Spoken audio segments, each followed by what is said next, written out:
Richard Southern joins us to chat about some of the day's more interesting stories. Hey, Richard. Hey, Erica. And look at this. Erica's doing now what I've been doing for quite some time. She's working at home today. It's no easy feat for an anchor, but she is doing a great job with it. There is, though, because of the technology we're using, a little slight audio delay, which you'll notice when I ask Erica, hey, Erica, how's the work from home life treating you so far? It's treating me really well, Richard. I get to see what things are like on the other side.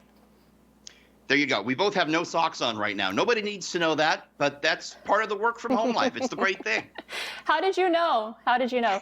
Okay, let's get started because many people were expecting a baby boom when the pandemic first hit, Richard, but it appears others are taking the idea of self-isolation quite seriously.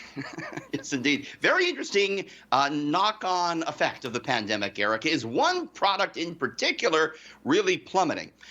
We're talking about condoms here. Condom sales, we found out, are way down. One of the biggest global condom makers, Carex Barhad, said sales are down a whopping 40% over the past year during the pandemic. So despite being at home a lot, there appears to be, one activity we're perhaps doing less of. A recent study said the decrease in sexual activity was likely the result of anxiety and stress about the pandemic. The slumping sex industry, another reason. Maybe we're tired of who we're quarantining with, who knows. Whatever the reason, some of the condom makers have turned to making other products like rubber gloves. So no prophylactic party during the pandemic. Good news for you, Erica. If you don't have a hot take on this story, you can just blame the audio delay. I'm not even going to comment on the story. Let's just blow right past it and move on to this next one. The Beijing Olympics are just 17 days away, and we're getting a look at the high-tech cafeteria that will be used to feed athletes and guests. This one's really interesting. I got to show you this. This is really cool. Journalists, they are already showing up, Erica, so they're getting a look at this. When you order your meal at the Beijing Games, it drops down from the ceiling to your table. There it is waiting for you. You don't have to have interaction with anybody. In fact, when you order your food as a journalist or an athlete, it's made almost entirely by robots. They assemble the burgers, they make the noodle dishes, it then shoots along the ceiling and drops down on that little robotic device. There's the burger being made by a robot. It's quite something. It's all, of course, part of the big COVID protocols for the Beijing Games.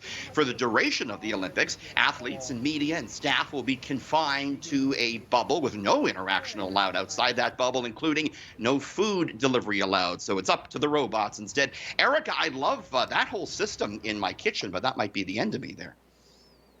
It looks like a very complex system. Very cool. Okay, and speaking of sports, the NFL playoffs are underway, and there's a new snack that will satisfy even the most hardcore fans.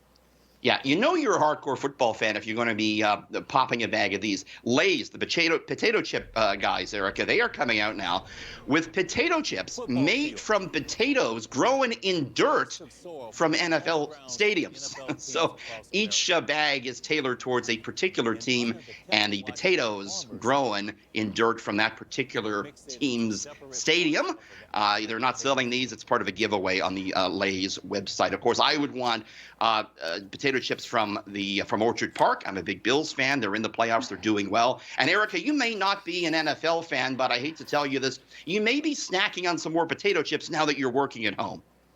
Let me tell you. I was just going to say the snacks, they're not safe in my cupboard right now. I'm going to eat them all at once, but that is certainly next level fandom, I must say. Okay, sure Richard, thank you so much. Your dog's been very good. No barking from your dog, Erica, during the hit, so that was excellent.